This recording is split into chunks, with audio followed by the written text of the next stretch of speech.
আজকে এঁচুড়ের দুর্দান্ত একটা রেসিপি আপনাদের সঙ্গে শেয়ার করছি। সমস্ত মশলাগুলো দিয়ে একবার মেখে টেখে দমে বসিয়ে দিলেই দারুণ স্বাদের এঁচুড়ের এই রেসিপিটা রেডি হয়ে যাবে। আমি বলবো না এটা মাটনের স্বাদকেও হার মানাবে, কারণ এতটা বোকা আপনারা নন। কিন্তু যারা স্বাস্থ্যের কারণে রেড মিট একটু অ্যাভয়েড করেন, তারা কিন্তু এই রেসিপিটা একবার ট্রাই করতেই পারেন। অসাধারণ লাগে খেতে।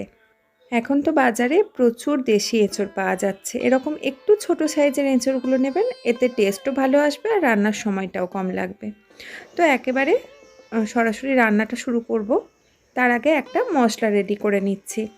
একটা বড় এলাচ, 4-5টার মতো ছোট এলাচ, একটা জয়িত্রীর ফুল আর 3-4টের মতো লবঙ্গ। লবঙ্গর ফুলের যে অংশটা সেটা ফেলে দিয়েছি। এগুলোকে একটু থেঁতো মতো করে নিচ্ছি। আর এই মশলাগুলো কিন্তু আমি কোনো রকম ড্রাই রোস্ট করিনি, একদম কাঁচাই এরকম একটু থেঁতো করে নিচ্ছি।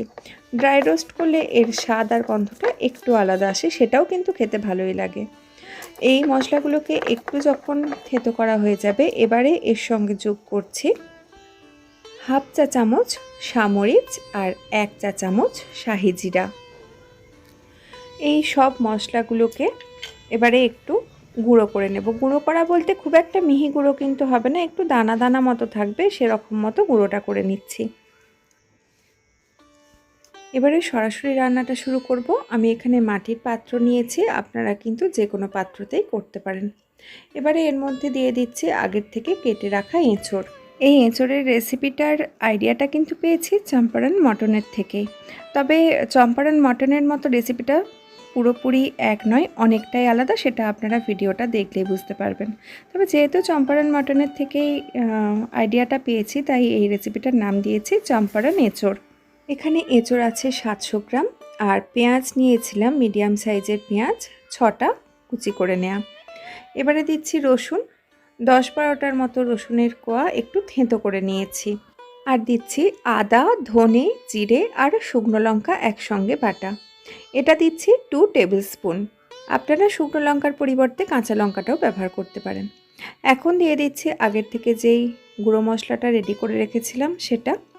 এবারে দেব কিছু বেশি গুঁড়ো মশলা, ধনে গুঁড়ো, জিরে গুঁড়ো। জিরে গুঁড়োটা একটু বেশি আছে, 1.5 চা চামচ, আর ধনে গুঁড়োটা আছে 1 চা চামচ। এই রেসিপিটা কিন্তু আপনারা অনায়াসে আলুবিহীন করতে পারেন। তবে বাঙালি তো, মটনই হোক, এঁচড়ই হোক কিংবা বিরিয়ানি, একটু আলু ছাড়া ভালো লাগে না। এবার দিয়ে দিচ্ছি গরম মশলা আর কাশ্মীরি শুকনো লঙ্কার গুঁড়ো। গরম মশলা দিয়েছি 1/2 চা চামচ, কাশ্মীরি শুকনো লঙ্কার গুঁড়ো 1 চা চামচ।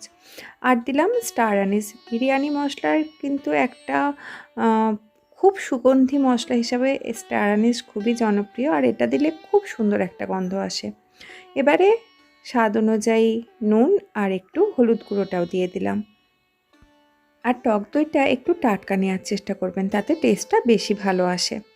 আমি তরকারির যে মাঝারি সাইজের চামচগুলো হয়, প্রায় 4 থেকে 5 চা চামচ ওই টক দইটা নিলাম। যেহেতু ঘরে পাতা টক দই একটু জল জল মতো আছে, আমি একটু বেশি নিলাম। আপনারা যদি বাজারের কেনা টক দইটা ইউজ করেন, সেটা তো অনেকটা বেশি ঘন হয়, 200 গ্রামের যে পাউচগুলো হয় সেটা ইউজ করলেই হবে। এবারে দিয়ে দিচ্ছি গোলাপ জল। গোলাপ জল দিচ্ছি 2 চা চামচ। সত্যি বলছি, রান্নাটার যা গন্ধ হয় না, পুরো মানে যখন আপনারা রান্নাটা হয়ে যাওয়ার পরে ঢাকনাটা খুলবেন, পুরো মনে হবে বিরিয়ানির হাঁড়ির ঢাকনা খুলছি। কেওড়া জল দিয়ে দিলাম 1.5 চা চামচ। আর এই ধরনের রাজকীয় রান্না তো এনাকে ছাড়া অসম্পূর্ণ। তাও আমি একটু কিপটেমি করেই 1 চা চামচ গাওয়া ঘি দিচ্ছি, আপনারা একটু বেশিও দিতে পারেন। আমি এর সঙ্গে সাদা তেল ইউজ করছি। আর দিচ্ছি 1/4 কাপ সাদা তেল। আপনারা পুরো রান্নাটাই কিন্তু দেশি গাওয়া ঘি দিয়ে করতে পারেন। এবারে সমস্ত মশলাগুলো বেশ ভালো করে মিশিয়ে নেব। এই রান্নাটায় কিন্তু কোনো রকম জল দেব না। দই আর সবজির নিজস্ব জলটাতেই এটা ধিমে আছে এবারে একটু একটু করে সেদ্ধ হবে। তবে দমে বসানোর আগে এর মধ্যে দিয়ে দিচ্ছি কয়েকটা কাঁচা লঙ্কা। আচ্ছা, রান্নাটা কেমন লাগছে বলুন তো? যদি ভালো লাগে একটু খাদ্যরসিক বন্ধুদের সঙ্গে শেয়ার করে নিন না। আর দিয়ে দিচ্ছি 2 গোটা রসুন। এতদূর পর্যন্ত হয়ে গেছে মানে মোটামুটি আপনার কাজ সারা। এবারে একদম গ্যাসের ফ্লেম লোয়েতে রেখে ঢাকা দিয়ে রান্নাটা হতে দিতে হবে, যতক্ষণ পর্যন্ত না এঁচোড় আর আলুটা ভালো মতো সেদ্ধ হয়ে যাচ্ছে। এঁচোড়ের কোয়ালিটি যেমন থাকবে সেই অনুযায়ী ওই 15-20 মিনিট থেকে আধ ঘন্টা 40 মিনিট পর্যন্ত কিন্তু সময় লাগতে পারে। আর এই সময়টার মধ্যে কিন্তু আমি একবারও নাড়াচাড়া করিনি, একদম ধিমে আঁচে রান্নাটা করেছি, কারণ যতবার এটা খুলে নাড়াচাড়া করা হবে মশলার ফ্লেভারটা কিন্তু অনেকটা বেরিয়ে যায়। তবে যদি আপনাদের ইচ্ছা হয় বা যদি দেখেন যে জলটা অনেকটা কমে গেছে, সেক্ষেত্রে 2-1বার নাড়াচাড়া করে নিতে পারেন, নাহলে নিচের দিকে লেগে যেতে পারে। প্রতিবার এইভাবে হাত দিয়ে না করে একটা চামচ দিয়ে করব, তারপরে সেই ভুলে গিয়ে সেই হাত দিয়েই করতে যাই। বেশ গরম আছে আর এঁচোড়টা কিন্তু ভালো মতোই সেদ্ধটাও হয়ে গেছে। এবারে যে উপকরণটি দিচ্ছি সেটা কিন্তু সম্পূর্ণ অপশনাল। যখন দেখবেন এঁচোড় আর আলু ভালো মতো সেদ্ধ হয়ে গেছে, এবারে দিয়ে দিচ্ছি ওই হাফ চা চামচের মতো একটু চিনি। চিনিটা ওপর থেকে ছড়িয়ে আবার ঢাকা দিয়ে রেখে দিচ্ছি 1 মিনিটের মতো। 1 মিনিট পরে আপনার পছন্দ মতো ভাত, রুটি কিংবা ভেজ বিরিয়ানির সাইড ডিশ হিসেবেও কিন্তু এটা দারুণ লাগে। তো দেরি না করে চটপট বানিয়ে ফেলুন এঁচোড়ের এই দারুণ স্বাদের রেসিপিটা। আবার দেখা হবে পরের ভিডিওতে।